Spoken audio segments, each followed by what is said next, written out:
Hello folks, and welcome back to my video gaming channel.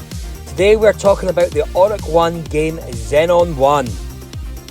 XENON-1 is an old 1983 8-bit action game released on the Oric 1 and Oric Atmos.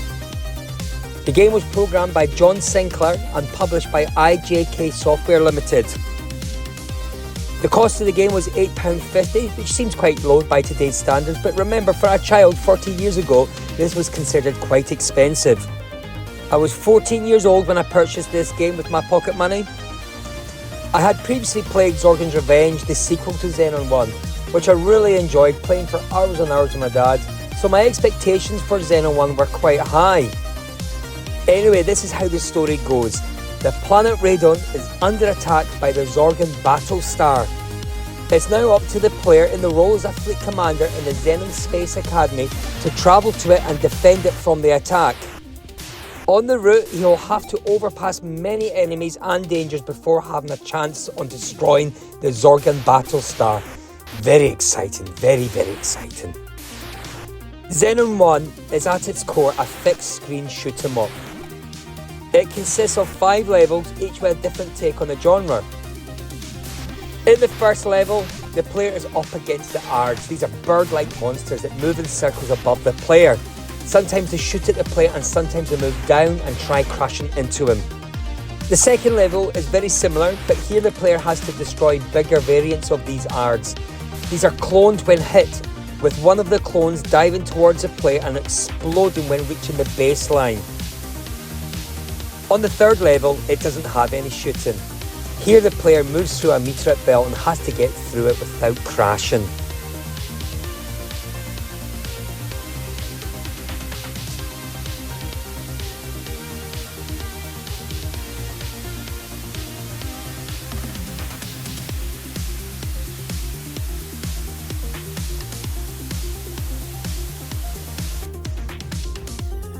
In the fourth level, the player arrives at the planet Radon. Here, he will be up against the Paratrons, parachuting creatures that jump towards the player from the top. Depending on the skill level, there are between 10 and 30 enemies that have to be shot down.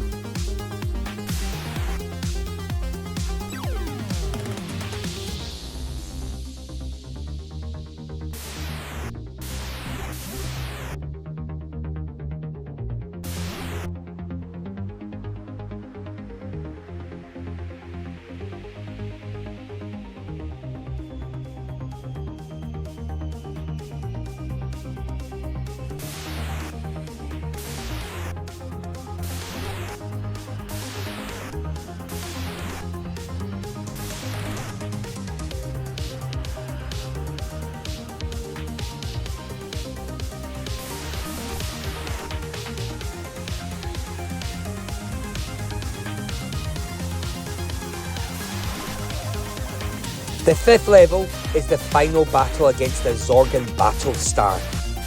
To destroy it, the player has to hit its moving nuclear reactor. A bonus is awarded depending on how long it takes.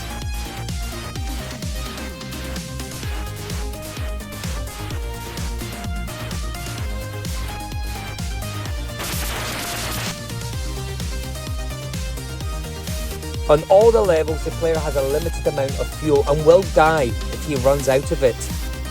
Therefore, to avoid this, the player will need to refuel at the mothership's service base.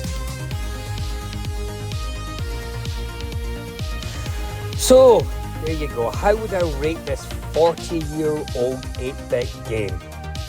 Well, for a start, it's a pretty good Oric game. Sometimes a little difficult at times, but nevertheless a good and well-designed game. I do prefer Zorgon's Revenge with regards to the sentimental value that I still have with this game, but I still think this is a good game. I'm going to rate this game 7 out of 10 stars. It's definitely worth a try. Give it a go. Okay folks, that's my short review of the Oric 1 Xenon 1. If you like this video, then please press like. You can also leave a comment. I will certainly get back to you. However, it would be brilliant if you would subscribe to my channel and join my gang. If you do, then you're obviously a very smart and beautiful person, just like me. See you later guys, bye bye.